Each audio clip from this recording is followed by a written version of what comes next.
Hey, what's up guys? How's it going? This right here is the 2022 Ford Expedition Timberline. I'm gonna give you guys an outside walk around, an inside tour. All right guys, so yes, this is the Timberline.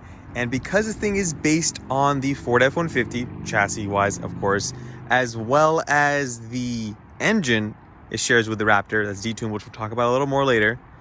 I think this is the closest thing we're gonna get to a Ford Explorer Raptor, unless they actually make one. Let me show you guys why. So starting out here, this thing does have obviously a more aggressive look to it, not Raptor like. You get this Timberline kind of embossed into the front bumper. This is all plastic, which I wish it was metal. You get recovery hooks, but you get the same exact skid plate as the Raptor. They're just taken directly off the Raptor and they literally slapped it on this right here, which I really appreciate. And it carries over the same underbody protection throughout. So we take a step back here. This is the design. Nice new LED day-turning lights that look really good on the new Explorers. And going around the side, to get this a little dirty, we were actually trying out some of the off-road features, which I'll show you guys more when we get to the inside. But yeah, this one does have 33-inch tires, which is good enough for most situations. Not everybody in the world needs 35-inch tires, guys. And this one has unique wheels with the Timberline logo etched in right there. I'll just back up right there. Just a nice little touch. And then these are solid starter tires. Unless you want to do anything, you can kind of upgrade that yourself. It has a little over 10 inches of clearance, which is great. You do get these plates, which are plastic, hurting your brake over angle, unfortunately, but I'm sure you can remove those if you don't like them. I'm more serious about your clearance. Going around the back, we got some mud on this thing, but you got your Timberline badge up here. Kicked up some mud.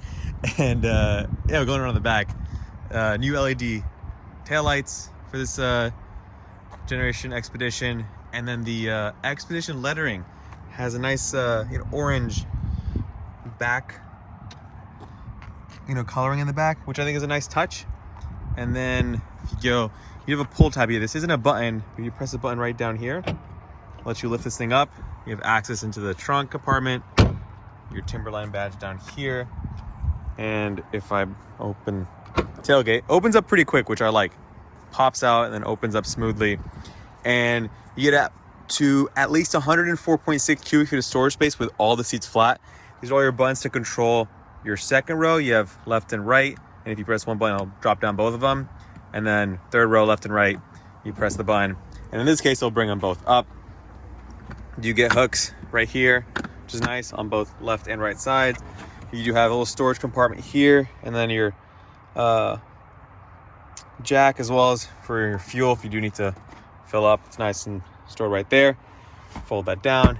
These seats also recline, which we'll show you once we get to the inside. But let's close this thing up and hop in the driver's seat. Let's actually open up the engine first. I lied.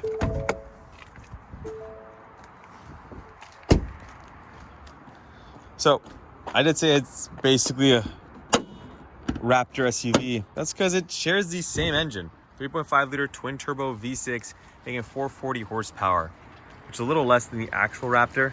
510 pound-feet of torque, but not quite Raptor numbers, but I'm sure it is possible because it's the same engine. If you really wanted to do that to this engine and this vehicle. But aside from that, nothing really unique here. Oh, if you guys look at the mirror caps, you'll notice there are cameras down here. It says a 360 surround view camera, and you do have lighting, which we'll show you guys once we get to the inside. Let's do that real quick. So, all right, now we got the beeping done. Let's show you guys the door panel first. You get a huge amount of storage down here, 2 somewhat cup holders kind of placed over here. If you're Bang & Olufsen sound system, I really am a fan of the sound system. Been bumping music on it, and it really is nice. This does have green leather, which we'll see. I'll show you guys the seats right now, actually. These green leather seats, I love how they look with the orange stitching. I mean, orange is the theme, throughout the vehicle. Gives that more of that like kind of adventure, outdoor activity theme, which is nice. I think it's the theme twice, whatever. It reminds you of like kind of the Apple Watch Ultra vibes, but anything outdoorsy, you see orange, right? I don't know why. This has a little bit of an Easter egg. This is like Detroit, because Ford is, based out of there and stuff. Yeah, so just like the F-150, you have adjustable brake pedal positions, your e-brake, Your lights, you can turn those on, which is nice. Press the button. And then you have all your light controls. This is how you control the headrests if you want to pop those down in the back for better visibility. And then your trunk release right there. Let's actually step inside here real quick. And all right, close the door. So here, let's see.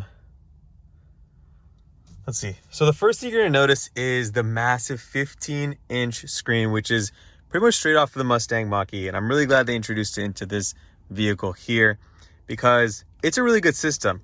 You have your tactile volume knob integrated nicely into that, into the screen.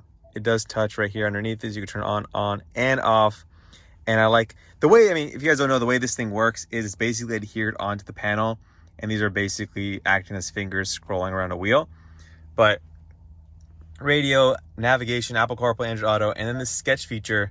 If you want to save different sketches, you can write something, leave a note, or jot something down real quick, which I think is really nice. It's a good feature that you can have inside the car. And it's, I feel like there'd be reasons why you'd want to use it if you know it's there.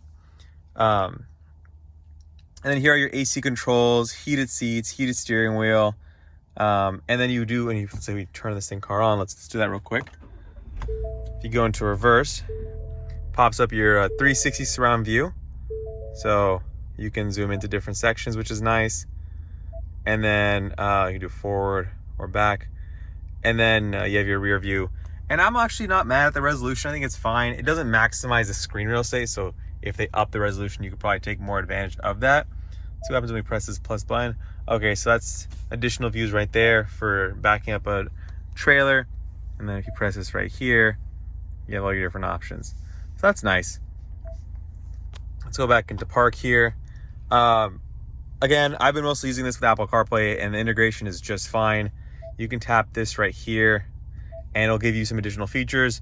You can go to your cameras directly, your settings, zone lighting, which is nice if you want to do that if you're in a dark setting. Kind of like the F-150. You have trail turn assist, and that's just like the Ford Bronco, guys. This is the Timberline, so it does have that actually. And when you're off-roading, you want to tighten your turn radius, it'll lock the rear inside wheel to help this thing pivot around it. And it's nice, just like the Bronco. You just tap it when you're driving on a trail, and it will lock that inside rear wheel, which is nice. So, not getting too in depth, that's pretty much most of the features you need to know about the system. Works great, very responsive. I'm a fan of it. Going down here, you do have a wireless charger. I do not like how they actually have it integrated. I'll actually try to put my phone to show you guys. Take a phone, right? To get it in there isn't the easiest thing in the world. You gotta like wedge it because this thing sticks out pretty far. And it's not easy to do. It slides down off the wireless charger and it's hard to get it in and out. Wish that they had this push all the way back so you can actually get a phone easily to stay there. I'd be okay with it, but they don't. So honestly, I'm not a fan. Not really the best implementation of a wireless charger. Over here, cup holders. This will stay open 90% of the time. And then here you have your drive controls, your locking rear diff, which this does have. If you want to control your gears, you have that right there. Drive mode selector.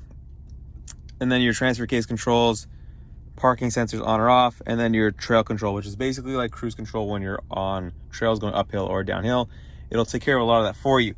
If you guys are wondering what the price is, we have a sticker right here. If you guys want to pause, you can check all the options this one has specifically. This one comes in at $79,860 after destination and delivery. So yeah, that's the pricing for you guys.